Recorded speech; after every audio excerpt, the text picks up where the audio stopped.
Good evening, good afternoon, good morning, wherever in the world you are, welcome. Tonight we'd like to deal with the problem of political violence and intimidation.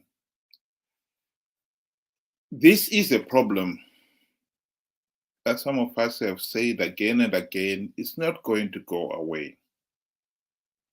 We need to implement the democratic reforms if we are serious about having free, fair, and credible elections. And yet, here we are. We went in these elections because the opposition parties decided they were going to participate, even though nothing had changed from what happened in 2018. And we know 2018 elections were rigged. And we know 2018 elections, there was violence. And what we have predicted is that the level of violence will rise as the party, Zanu PF, feels the pressure. So far, one person has been killed. There's been a lot of beatings and intimidation and harassment and so forth. But there hasn't been the same level of violence as in 2008. And I think it's mainly because Zanu PF is fairly confident their vote rigging machinery would deliver their victory they are after. This is a video that has been circulating about some of the violence in Zimbabwe. And just watch it. Around the constituency in ward number 10, we were shocked at around 11:30 hours when we noted a vehicle that is a UD truck, UD80, that belongs to Mr. Dzidzai Butau, who is a member of Zanu PF and also an aspiring candidate for member of parliament, approaching us. When the truck approached us, it was just roving around us, disturbing whatever progress that we were doing. When we left that place to another place, they followed us again, but first they made sure that they removed all the posters that we had put in that place, and they followed us to another shopping center that is called Chimanja Shopping Center, that is very close to Chimanja School. They did also the same. We captured them on videos, we captured them on photos, on every behavior that they were doing. They were even trying to run into our people driving their car.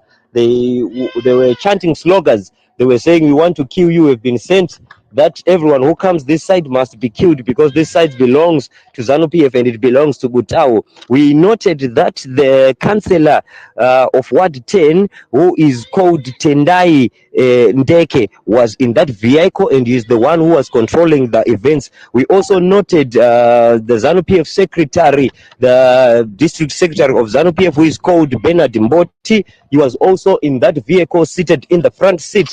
I think this is the thing that they are trying to do to stop us from campaigning.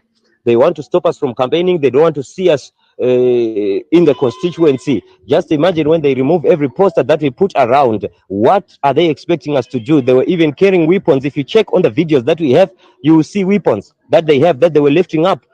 Chanting slogans of murder, chanting slogans of killing us. Since we are fellow Zimbabweans, we don't expect anything like that. So we have taken measures. We reported to Dotito Police Intelligence Unit. They said they are going to take action upon us. They are not going to sit down, but they are going to work and make sure that they have corrected that error. But here the situation is warm. We are going to win. Honorable Patience Manyika is ready. He's always on the ground, and all our councillors are ready to win the constituency. The president, Nelson Chamisa, is the coming president. So this is the update of what have been happening here in Mount Darwin East constituency.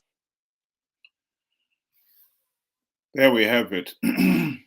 What I find really shocking here is how there are Triple C participants, candidates, and the leaders particularly are keeping on insisting that they are going to win these elections. Elections should be free, fair, and credible. That is important. By insisting in participating in these flawed elections, by insisting they are winning these elections, I think Triple C is dragging the country over and over again into a totally meaningless process. We are supposed to have free, fair, and credible elections. If they can intimidate a group of Triple C supporters like that, what more of an individual? What more of the ordinary person in the rural area? Would they dare wear the Triple C colors, for instance, under these circumstances? The answer is no. In fact, most of these people, when they see all this happening, when they see videos like this themselves, they are saying to themselves, well, if I was to see a Triple C guy approaching me, I would tell them, don't speak to me, because I know I could get into trouble for this. What is so really annoying here is that this has been going on for 45 years since Zimbabwe's independence. Zimbabwe has never held free, fair, and credible elections. In the turn of the century, the people of Zimbabwe had come to a consensus that they cannot change Zanu PF from within. So they need a political party that's going to go into power and implement the democratic changes so that the country can be taken back on track on a democratic path. This, unfortunately, has not happened.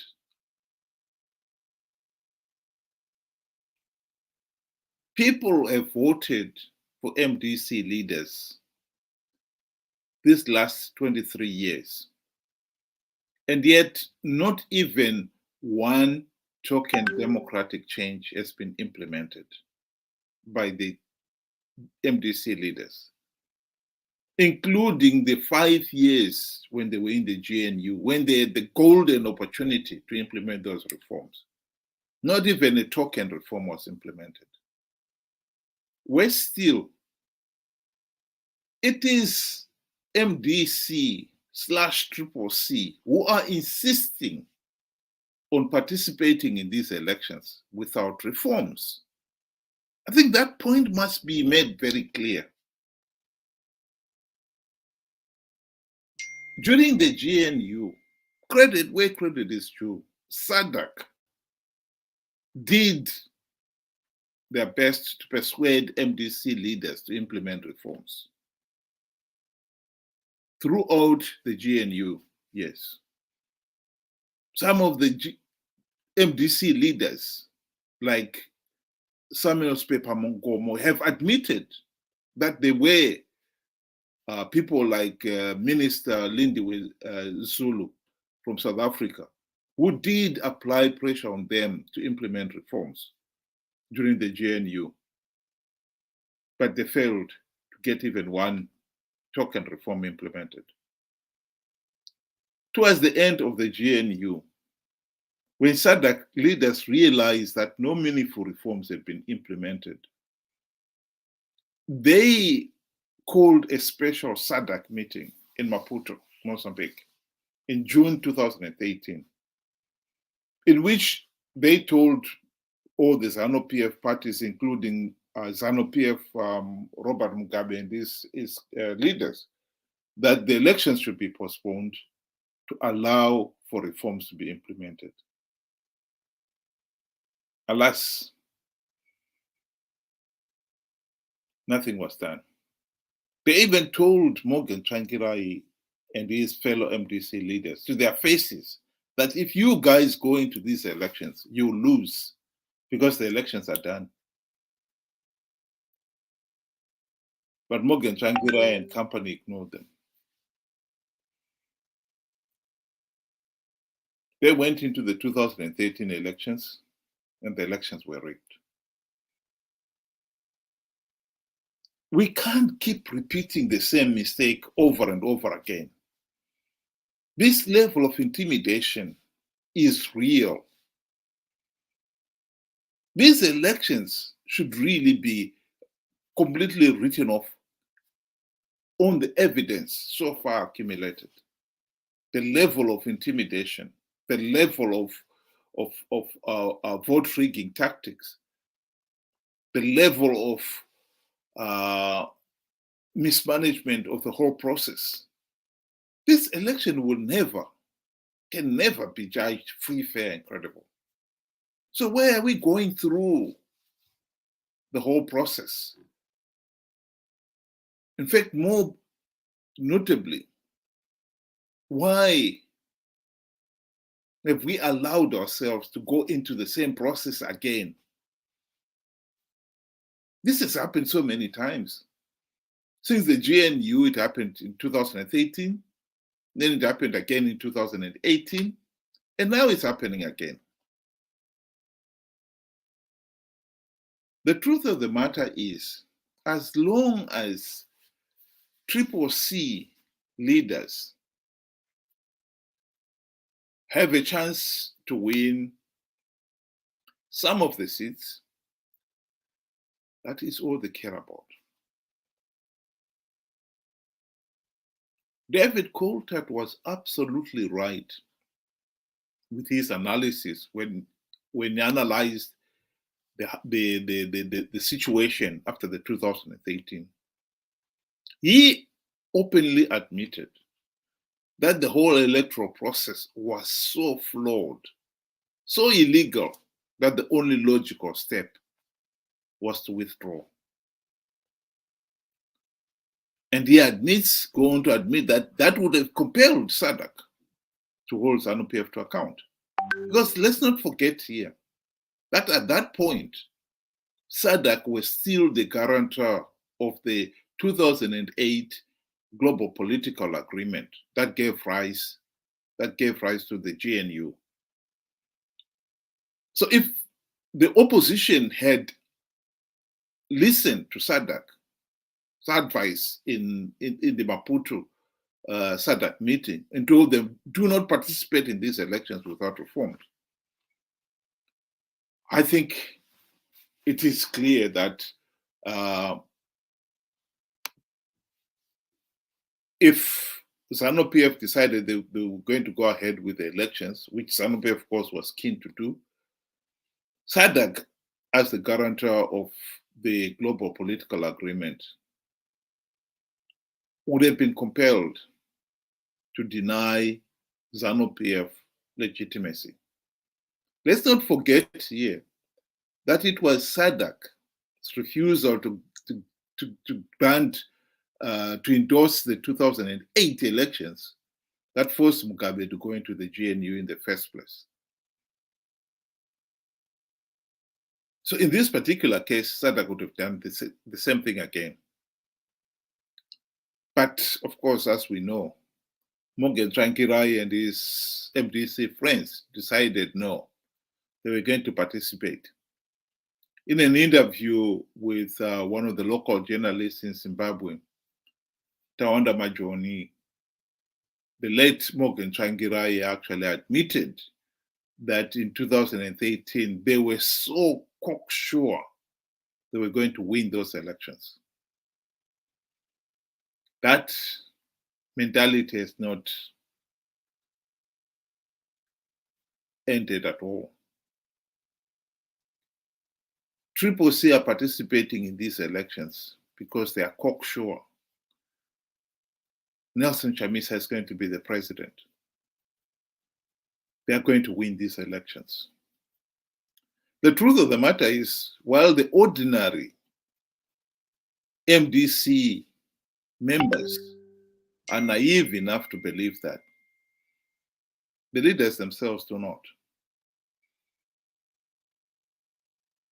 They are participating in these elections, knowing fully well that Zanu PF is going to rig and win the elections, but they also know that Zanu PF is giving away a number of seats to entice the opposition to keep participating. And these are the ones that they are after. Mnangagwa has been smart enough to even reward losing candidates of the presidential race with these pollard frisbees, and to limit the number of people who would have wanted to join in the scramble for the pollard benefits. The regime introduced the new law that says to be a presidential candidate, you must pay 20,000 US dollars nomination fee. And of course, many aspiring candidates could not raise that kind of money. When you look at a country where a teacher who is lucky enough to be employed, in fact, in a country where unemployment has been 80% plus for the last 20 years, $20,000 is a fortune. And teachers and nurses get US $100 per month. And so you can imagine 20,000, you can forget it. Raising that would be near impossible for most of these people. And so the number of candidates in this presidential rat race is limited to about 11.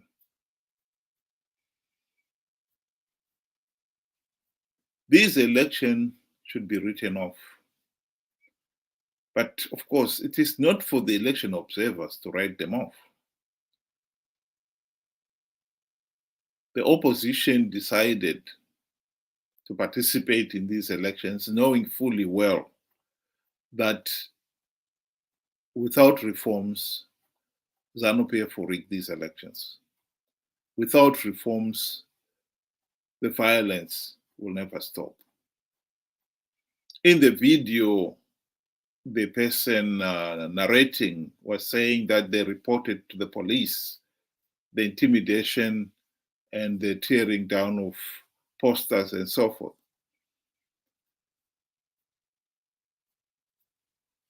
It's a story we've heard so many times. For the opposition, you report it and nothing is done. Indeed, in some cases, if you report violence, you may find that you, the victim, would end up being in serious trouble with the authorities. We have talked on this program of how one police officer tried to arrest a Zanu PF operative who was tearing down CCC posters. And he was given a serious dress down by a deputy minister for Wanzi. This is the kind of political environment Zimbabweans are operating in. The tragedy here is we have got an opposition party that pretends they've got solutions. They've got winning in rigged elections strategies to stop the violence, to stop the rigging. And yet again and again, it becomes abundantly clear that they don't. They were just lying. The tragedy here is by participating in these elections, you cannot turn around on the 24th of August and say, oh no, the elections were rigged. Everybody could see that, but no one would accept it because you were warned. You were told this was going to happen. And you decided you were going to participate regardless. All the evidence of the intimidation and the harassment and so forth, you took it as proof. Zanu PF is in a panic. Proof that you're going to win. This is what is the problem is holding up Zimbabwe here. As long as you, the people of Zimbabwe, decide you want to participate in these elections, regardless of all the evidence of rigging and irregularities and flaws and so forth, it's not for outsiders to say don't participate. It's not for outsiders to say you should not participate. Even if they advise you, if you refuse to take the advice, as SADC did in 2013, there was nothing SADC could do. When are we going to come to our senses and put this whole pathetic situation to rest? Elections are supposed to be free, fair, and credible. No one should have to be frog-marched to attend Zanu PF rallies. And no doubt, come voting day, those people will be frog-marched to go and vote for Zanu PF. How we can call such an election process free, fair, and credible beggars belief. But how anyone can now suddenly turn and say, oh, the elections were rigged, when you knew all along that that was going to happen and you did nothing. In fact, you were the one who insisted in the election going ahead without taking the necessary measures to make sure that this stops. No wonder people would just not listen to you.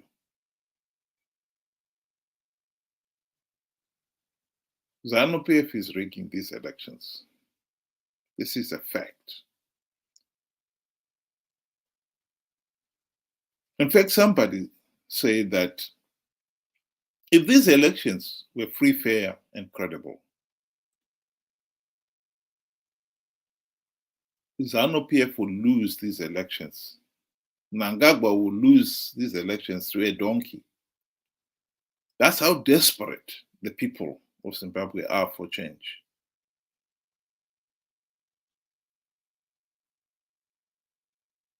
Yes, of course.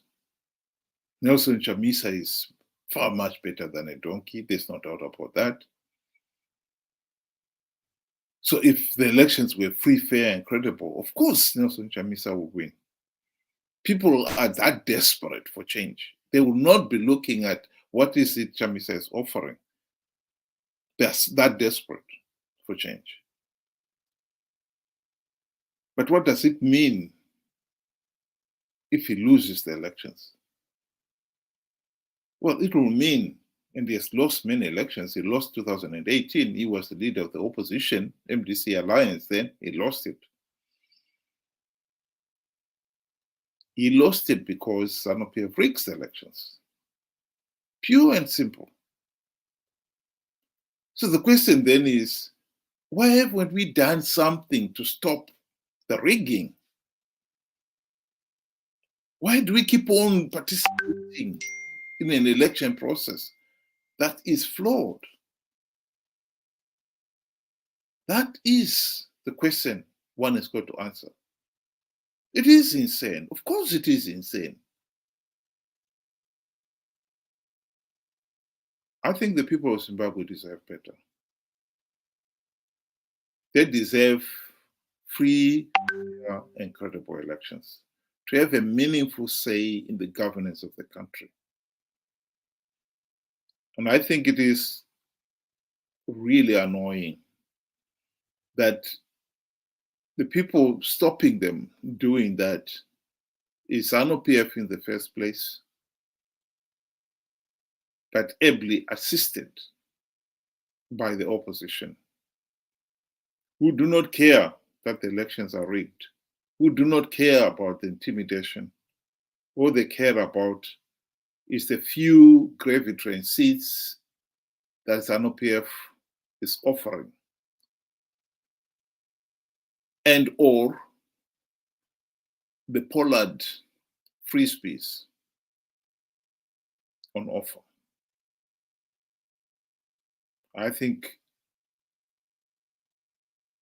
free, fair, and credible elections and good governance is a worthy cause. And to sell it so cheaply for the sake of the few gravy train seats and the Pollard free speech is unforgivable. Zanu PF is rigging these elections, I say it again. And opposition, by participating, they're giving SADC the excuse to grant Zanu PF legitimacy. This is a problem that we have faced in the since the GNU. Zanu PF is hiding behind the greed of the opposition. And until we solve this problem of this opposition greed, we are not getting out of this mess. Yes, a lot of ordinary people, they do not understand the implications of participating in these flawed elections. They are so desperate for change. Some of them are risking it all. I think those people are going to be disappointed on the 24th of August when the results starts coming out again. Those in the rural areas who are being frog marched, my heart goes to them. It must be a really desperately annoying thing to find yourself being forced to vote for a party that you know, if you had the opportunity, you will not vote for them.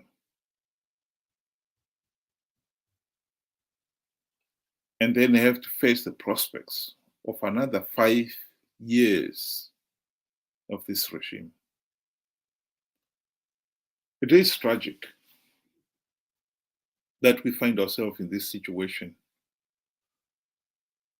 when we could and should have dealt with it by implementing the reforms during the GNU and by saying, no, we're not going to participate in flawed elections. Instead, we keep on participating in flawed elections, expecting that will have a different result. After 43 years of Zanu PF rigging elections, we expect that this time we'll have a different result. This is insane. This is absolutely insane. Thank you and good night.